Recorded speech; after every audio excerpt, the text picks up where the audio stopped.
Stop trying to empty your mind. Do this instead, the Buddha's advice. Ever since we learned how to talk, we've been talking to ourselves. The amount of chatter we share with other people is nothing compared to the amount of chatter that goes on inside. And so, as you might expect, when you come to meditation, you have to learn how to talk to yourself in a new way, a way that'll get the mind to settle down, and in a way that has a specific purpose. All of our talking has a purpose of some kind or another, but here we're trying to focus it on training the mind to see how we're creating unnecessary suffering for ourselves and how we can stop doing that. That means learning how to step back and watch the mind talk and not get too involved in the conversation. Ask yourself, this conversation, where is it going? Is that where I want to go? If it's not, how do you reframe the conversation?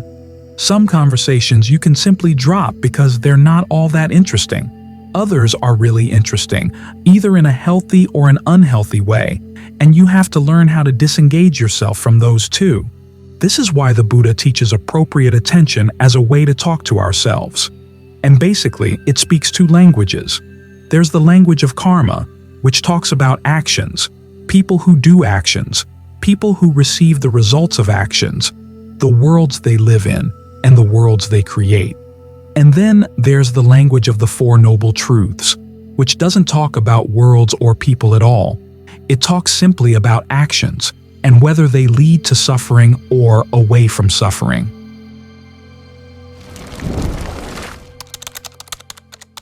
The languages of right view. It's good to be able to switch between those two languages. Sometimes you need to talk to yourself as a person, to remind yourself of why you're meditating, the good that comes from it.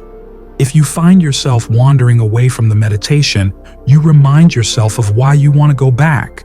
But then, there are other times when you want to get you out of the way. Because all too often, the concept of you, who you are, who you've been, carries a lot of other concepts along with it that can get pretty entangled. It's like pulling a tree out of the soil, and its roots carry lots of soil stuck to them. And if you're sitting here meditating and you're getting discouraged about how the meditation is going, thoughts of you can lead to other thoughts about how you've not done other things well in the past. That can get really entangled and goes nowhere good at all. That's when you've got to switch languages with a different set of concepts, a different set of perceptions. Here we're not talking about the person doing the meditation. We're simply talking about acts of mindfulness, acts of mindlessness, alertness, lack of alertness, right effort, wrong effort, all impersonal things. In fact, this is one of the reasons why the Four Noble Truths are so effective. They don't deal with beings or people or worlds. Remember the different types of craving that can lead to becoming. This means that they take you to a new world, they create a new world, and you go living in it. And one of the types of craving that does that is craving for non-becoming. You don't like the world you're in and you want to destroy it. In the process of destroying it, though, you take on a new identity, so either way you're stuck. So the Buddha pulls you out by telling you to simply look at everything in terms of actions. Something comes up, and instead of creating a new world out of it, you just simply see it as a process and decide where you want the process to go. That way, you get past both the craving for becoming and the craving for non-becoming. It's like learning a different language that lacks some concepts in your native language that you've been using to drive yourself crazy. For instance, in Thai, they don't really have a word for guilt. They have the concept of the guilt of someone who's guilty of a crime, but for the neurotic feelings of guilt that many Westerners carry around, there's no word for that in Thai. Think about what it would be like to have your mind speaking to itself in a language that didn't have that word. The words you use, the perceptions you use, really do make a big difference. Say there's a pain in your knee. If you call it pain, there'll be one reaction. If you call it simply a sensation, there's another one. If you call it sensations, i.e., little dots of sensation arising and passing away, that has another impact on the mind. When you think about your meditation and its ups and downs, and you start focusing on the downs, that'll have one impact on the mind. If you say simply, okay, there's something wrong here, there's a problem to be solved, and thinking of it in terms of, is there mindfulness? Is there alertness? Is there ardency? That changes the whole discussion, and it has a different impact on the mind. This is what you're looking for. How to talk to yourself in a way that has a good impact on the mind, that gives the mind energy when it needs it, calms it down when it needs to be calmed, frames things in new ways so that you can get around problems.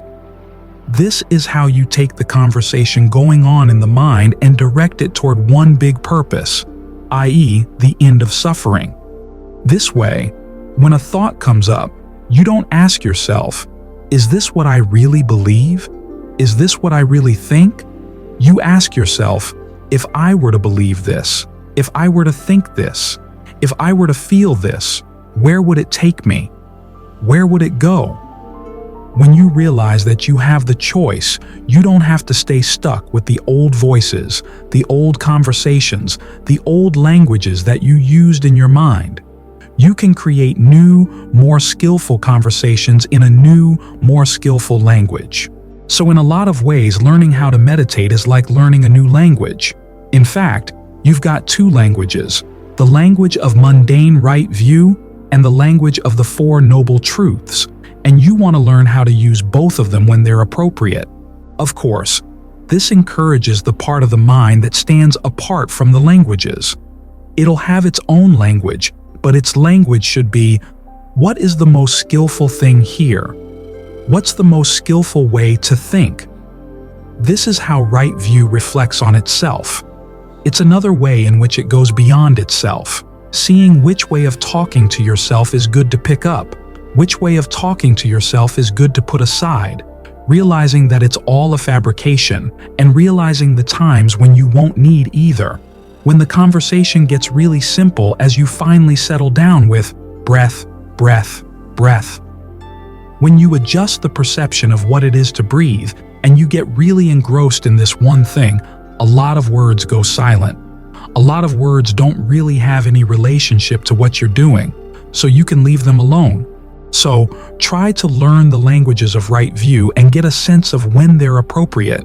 Again, it's like learning another language where they have different ways of speaking for different levels of society, different situations, and learning how to master them so that you don't use vulgar words in a very polite society or very high-sounding words in more common surroundings. You get a sense of time and place, and learn how to talk to yourself in a way that keeps you going regardless of the ups and downs. This is the quality Ajahn Mahabhuwa talks about in his definition of the word ekaggata, singleness of mind. It's a mind that just can be there with the ups and downs and yet not get knocked over by them. The mind on an even keel. The more you can develop that mind on an even keel, the more you develop the observer inside that can tell you which language is appropriate for which time and when it's appropriate to put them down, because you're coming from a position of real balance.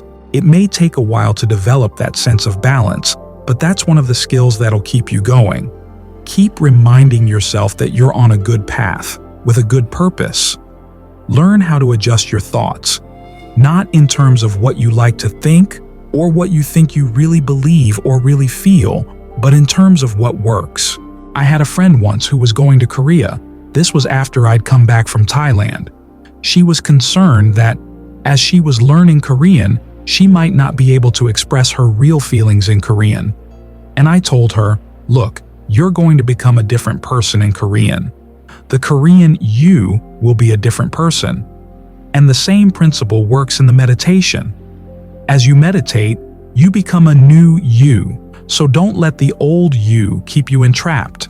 It's the same way with any skill.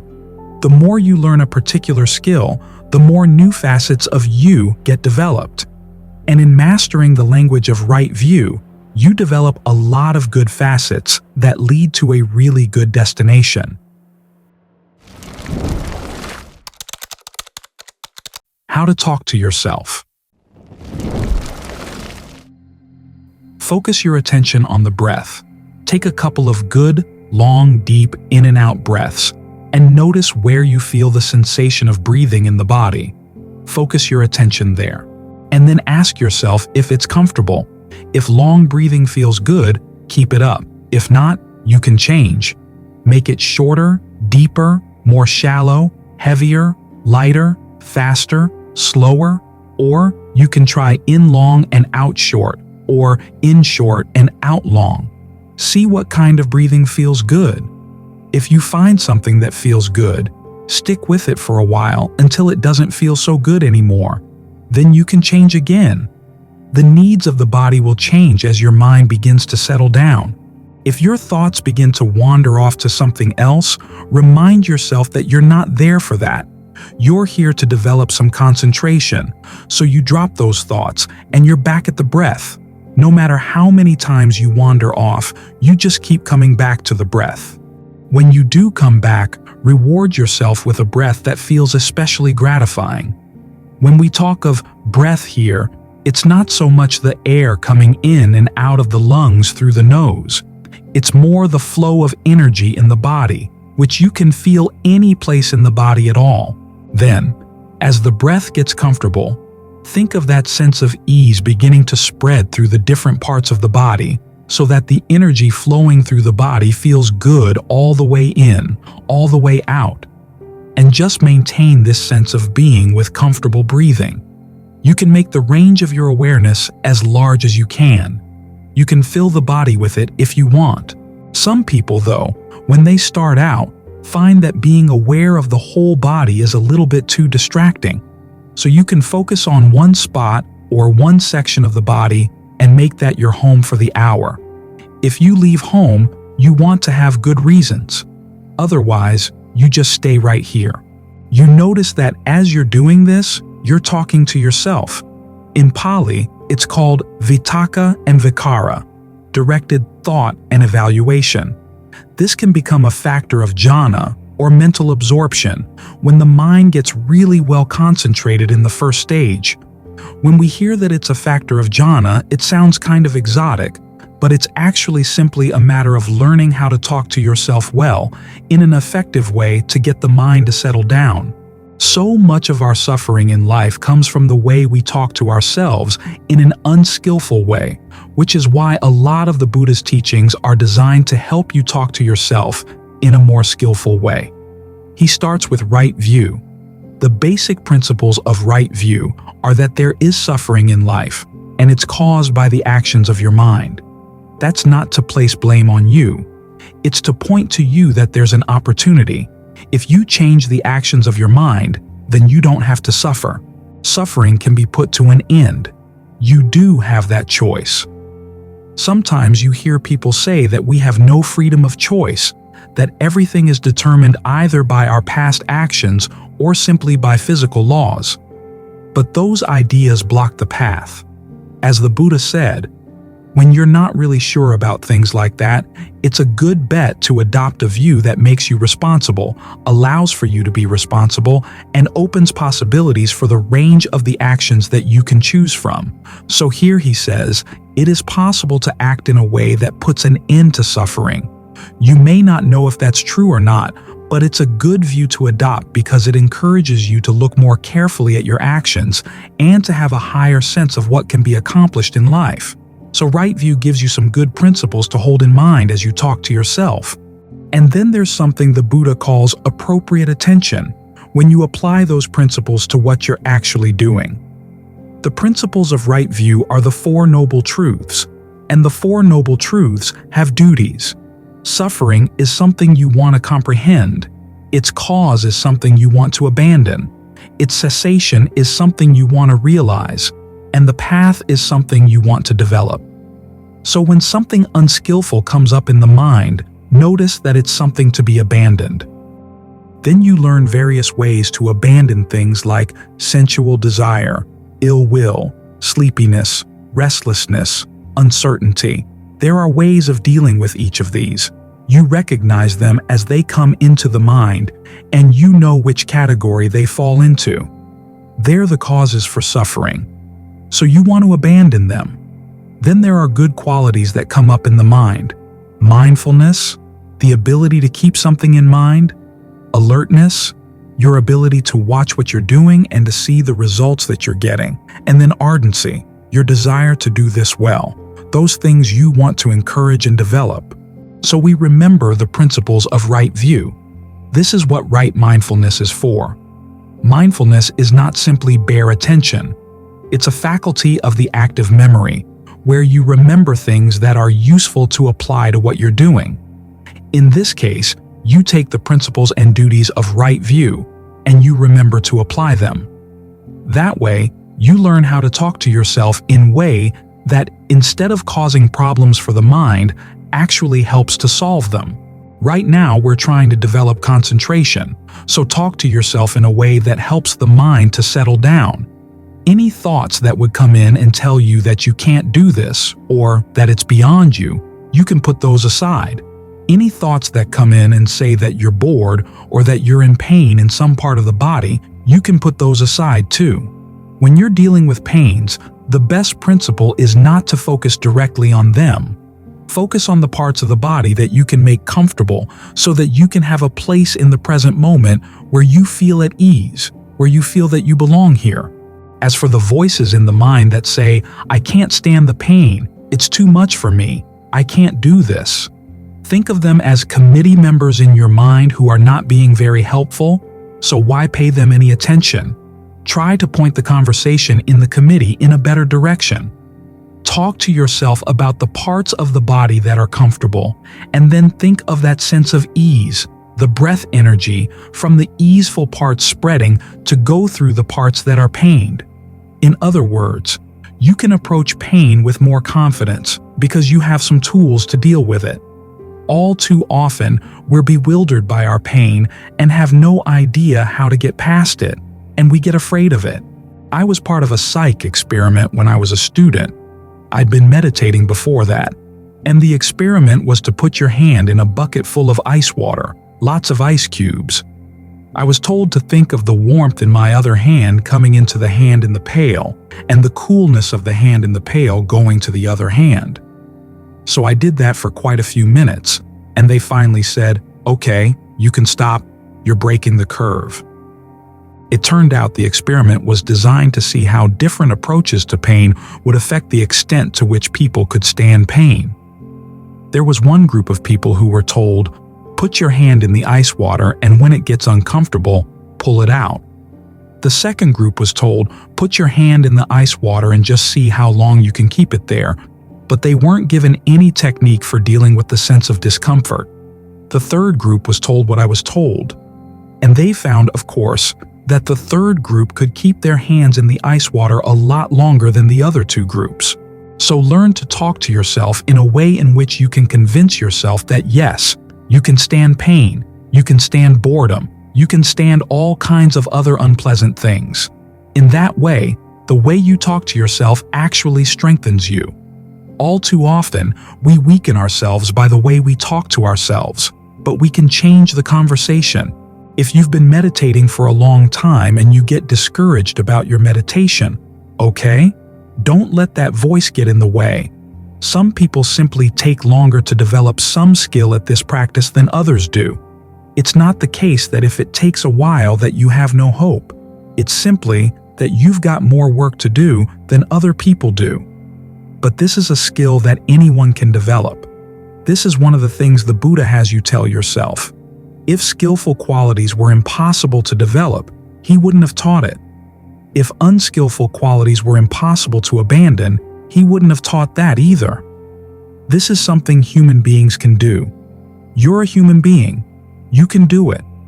Talk to yourself in that way. As for the voices that threaten you and say, "You try to give me up and I'm going to cause trouble," again, that's a way of talking to yourself that's not really helpful. You're placing obstacles in your way. You're limiting the possibilities of what you can do simply by the way you talk to yourself. So why talk that way? You have the choice. Talk to yourself in a way that's encouraging. There is a potential, the Buddha says, for rapture in the body, a potential for a sense of fullness, well-being, and ease here in the present moment. Focus on those potentials. When you're feeling sleepy, you remind yourself there is a potential for energy someplace in the body. When you're feeling restless, there is a potential for calm someplace in the body and the mind. Find it. One of the reasons we sit here for an hour is that it places some limitations on us. And you have the question, are you going to sit here and talk to yourself in a way that makes yourself miserable? Or are you going to sit here and talk to yourself in a way that actually gets the mind to settle down? The choice is yours. You're putting the mind on the spot. If you rise to the challenge, you develop a lot of good skills. You get more confident in how you can approach the present moment. A lot of people are afraid of the present moment. They do everything they can to fill it up with other things rather than simply be with their minds in the present. I've visited people in the hospital, and they spend the last weeks of their lives watching television rather than looking at their own minds. It's sad. It's an important part of your life. How are you going to leave this life and go on to the next? Make sure to be spending the time developing the skills you're going to need. Yet there are so many people who run away from what's really important in life, which is how they relate to their own minds. It's because they don't have any skills. They don't have any advice on how to do it properly. So the Buddha's providing us with good advice on how to relate to our minds here in the present moment, how to talk to ourselves in a way that opens more possibilities for genuine happiness. Because even though the Buddha's talking a lot about suffering in those Four Noble Truths, the purpose is to find happiness, a happiness that's not dependent on conditions. That's what that third noble truth is, the cessation of suffering. It's possible to put a total end to suffering. It's something human beings can do. Human action is capable of doing this. You're a human being. Take it as a challenge. Then, at the very least, you realize that it's better than contenting yourself with what little pleasures the rest of the world has to offer, the things they can sell you, the things they can provide you with, the shows they put on TV. When they make you dependent on them for the pleasures, then those are the things they can control you with. Whereas if you can provide your own inner happiness, you're free. That's one of the meanings of the word nibbana, freedom. That's what we're here for, and it is possible. So talk to yourself in a way that helps make that possible. Don't talk to yourself in a way that gets in the way.